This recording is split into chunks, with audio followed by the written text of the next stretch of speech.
Jusqu'à quelle profondeur ça descend, Bernie? L'enfer. Ça descend en enfer. Sous-niveau 33.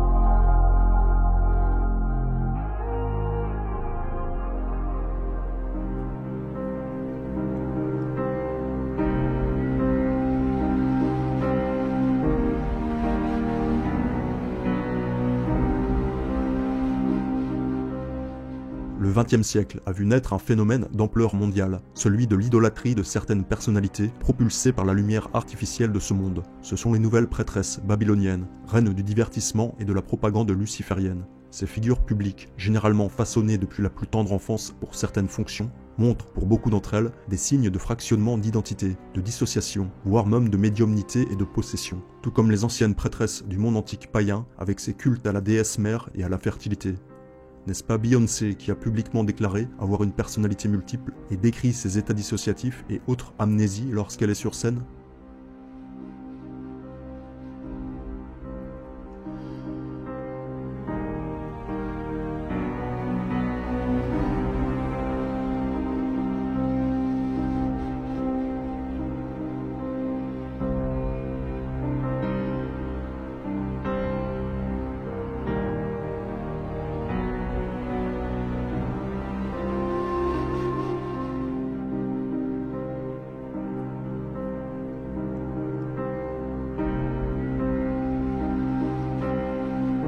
Then Sasha Fierce appears, and my posture and the way I speak and everything is different. Les millions d'Américains acclamant la poupée Katy Perry au Super Bowl ont-ils conscience qu'elle représente dans cette gigantesque scène la déesse babylonienne Ishtar, chevauchant un lion, symbole de sa férocité non domestiquée? La déesse de la sexualité, la grande prostituée de Babylone, acclamée par une foule qui adhère ainsi indirectement à un culte antique païen, effectivement encore pratiqué de nos jours par les sorciers contrôleurs babyloniens.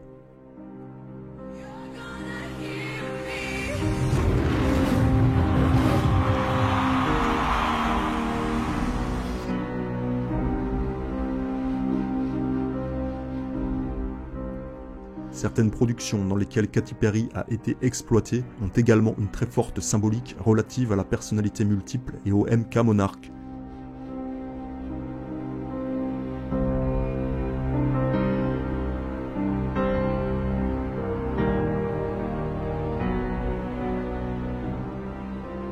La sous-culture moderne du contrôle mental basé sur les traumatismes définit les esclaves sexuels par le code bêta ou bêta-keaton. Aujourd'hui largement mis en scène par l'industrie du divertissement, des individus fractionnés et programmés dès la petite enfance à des fins d'exploitation sexuelle, allant du rapport le plus basique et animal jusqu'aux plus hautes pratiques de magie sexuelle visant à lier le fœtus à des entités démoniaques. Voilà l'héritage de la tradition assyro-babylonienne, entretenue par des illuminés tels que le 33e degré Aleister Crowley et ses adeptes contemporains. Une personnalité altère dissociée, en transe, connectée à d'autres plans et ouverte à la possession démoniaque, peut servir de prêtresse lors de certains rituels. Selon Fritz Springmeier, un des secrets des religions et mystères antiques, en particulier le culte égyptien des mystères de Isis, était la capacité d'utiliser les drogues, la torture et l'hypnose pour créer des personnalités multiples chez un être humain, le fractionner pour le connecter à d'autres plans, d'autres dimensions. Cette connaissance initiatique ne s'est pas dissoute avec la chute de l'ancienne Égypte. Le monde occulte n'a jamais cessé de briser et de programmer des esclaves dans un processus de dissociation psychique. Ce savoir s'est transmis jusqu'au monde moderne par le biais des sociétés secrètes dites initiatiques.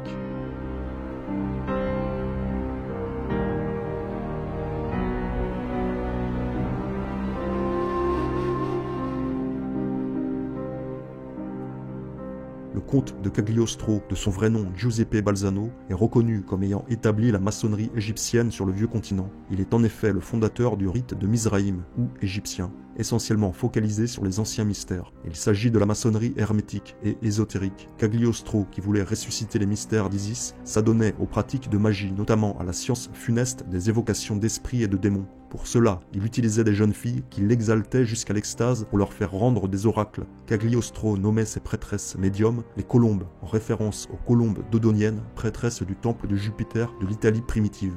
Rappelons ici le témoignage de Maud Julien, dont le père franc-maçon visait à faire d'elle, je cite, « un être supérieur ».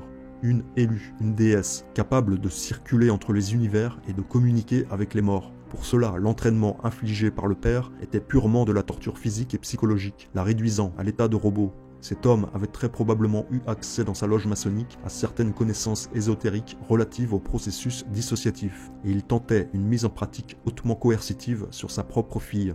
Nous constatons que la franc-maçonnerie est un facteur commun dans beaucoup de témoignages relatifs à la culture et l'entretien du trouble dissociatif de l'identité et de ses murs amnésiques résultant de l'inceste et des tortures. Cela à des fins de contrôle mental et d'exploitation sexuelle. Touchons-nous ici à certaines pratiques occultes des antiques cultes à mystère ravivés par une obscure maçonnerie que certains qualifieront de déviante. Dans son livre Mémoire de sang, Alexandre de Danane semble évoquer ce type de programmation sexuelle dans certains cultes du monde antique. Il parle de corporations de femmes spécialement élevées et instruites pour devenir les instruments d'une certaine magie sexuelle. Il ne développera pas les méthodes employées pour élever et instruire ces femmes, mais il précise que ces collèges sacerdotaux féminins, c'est-à-dire des prêtresses, avaient pour tâche de nourrir et de maintenir en vie certaines entités, ou de permettre l'incarnation temporaire de l'une d'elles. Cela n'est pas sans évoquer l'enfant lune, ou Moon Child, cher au franc-maçon Aleister Crowley. Rituel consistant à lier un fœtus à une entité démoniaque lors d'une copulation basée sur la magie sexuelle. Autrement dit, consacrer un enfant au démon dès sa conception, pour une destinée on ne peut plus lumineuse. Alexandre de Danane semble également faire référence aux états dissociatifs lorsqu'il écrit à propos de ses prêtresses. Dans ce but, ces femmes étaient conduites à un degré très intense d'hypersensibilité et de stupidité en même temps, au moyen de drogues ou d'autres méthodes, pour parvenir, dans les contacts avec les initiés, à n'éprouver ni désir, ni amour, mais plutôt un état de séparation qui permettait de conditionner profondément l'âme des individus qui se soumettaient à leur volonté.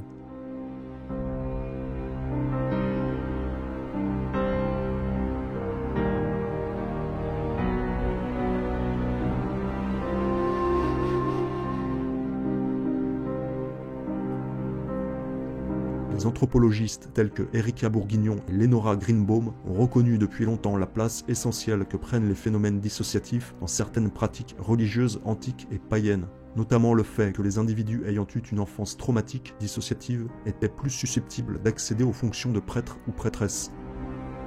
De nos jours, plusieurs survivantes de sévices rituels sectaires souffrant d'un trouble dissociatif de l'identité rapportent que certaines de leurs personnalités altères avaient un rôle central lors des cérémonies, celui de prêtresse. Ces personnalités altères feront partie des programmations les plus profondes. Ce que le programmeur faisait par exemple était de vous attacher pour vous infliger des chocs électriques jusqu'à ce qu'il détecte le moment où votre esprit s'est brisé et que vous avez quitté votre corps dans une extrême dissociation. C'est là qu'il va vous donner un autre nom. Il va alors nommer ce nouvel alter « Tu es une déesse égyptienne et ta vie est dédiée à la mort et à la destruction ». De nos jours, le côté glamour et roots de la déesse mère et de ses mystérieuses prêtresses semble séduire bon nombre de néo-féministes à forte tendance paganisante. Mais n'oublions pas l'envers du décor de ces cultes liés à la fertilité qui pratiquaient effectivement les orgies avec des sacrifices rituels de sang, ce que l'on qualifie aujourd'hui de satanisme.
naman sen laser sio agus kembodu keat koku pratpio lutuku kantas bidetmi alos gaftu siya naman sen laser sio agus kumbitu kurkaku laser saku agus kumbitu kreatku pratpio lutu karatas bidumi alos gaftu Konaman sen laser sio agus kumbitu karkutu koko Brot piolatu karatakas Bidemi elos gatu shanom sen liasio Brat piolatu kusumbatu karatas Bidemi elosat tu chamanan san laser sio agus kumbitu ka kurakuku Brav pialutu karawas Di ka naman sen laser sio agus Kembodu keat koku Brav pialutu kantas Bidetmi alos gaftu siya naman sen laser sio agus kumbi